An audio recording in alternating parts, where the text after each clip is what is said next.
Well, taxes are due in just a couple of weeks on April 15th, and it's not just filings that are ramping up, but also cyber criminals are increasing their scams right now.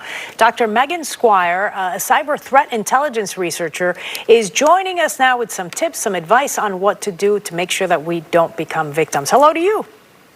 Hello, thanks for having me. Okay, and you've done a whole lot of research on this. There's a group that you have identified, as the most targeted, and that is Gen Z, which is shocking to me because that's a demographic born after 1997. You would think they grew up with technology, would know how to spot a scam. So what's happening here?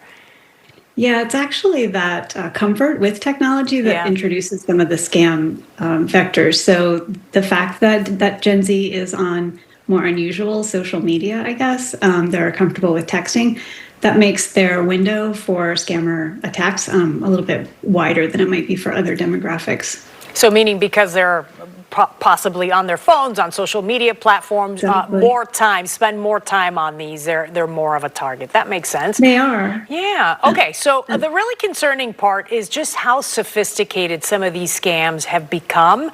So walk me through some of the tactics that are being used right now that you're seeing recently. Yeah, so there's a lot of phone call scams, and some of those take the form of impersonating IRS agents.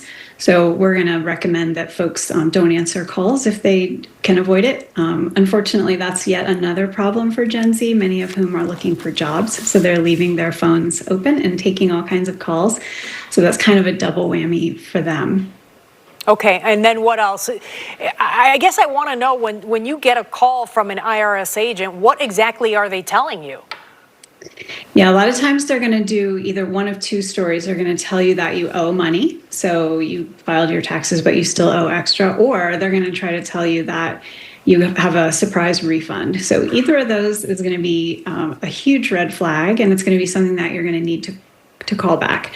So those unsolicited telephone calls promising or threatening financial stuff, we're going to need to double, triple, quadruple check that. So yeah, huge red flags there. And so is the idea that then you would give them your bank account information, your routing number, all that kind of stuff, they then tap into your account and pull out as much money as they desire? Yeah.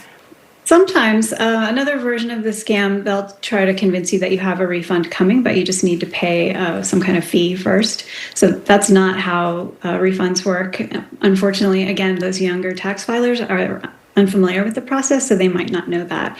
And they're going to have that excitement that they're getting a refund, but maybe don't really understand how it works. Yeah. So they'll be susceptible to those kind of scams. Yeah, and this is the time of year when scammers really tap into a lot of dollars because people are getting some of these refunds and maybe their bank accounts may have a little bit more money than they usually have. Let's say you're one of these individuals who perhaps has clicked on something, and as you're going through your day, you realize, that probably was a scam. What should you be doing at that point? Yeah, what's really great is this year the IRS has actually a huge report fraud button right on their website. So assuming that you type in the website yourself, again, don't follow any links that were sent to you unsolicited in text messages, but go to the direct website yourself, irs.gov, mash that huge report fraud button right there on the top. If you're on your phone, you might have to dig for it. It's underneath a menu, but it's still pretty easy to find and it's right there. That's going to walk you through what to do. They've got 4 different scenarios, and that'll help. Okay. I always said treat these links that you get on phones or text messages like a red light when you're driving. Just make sure you stop and think about it. So good advice. Thank you so much. We appreciate you. My pleasure.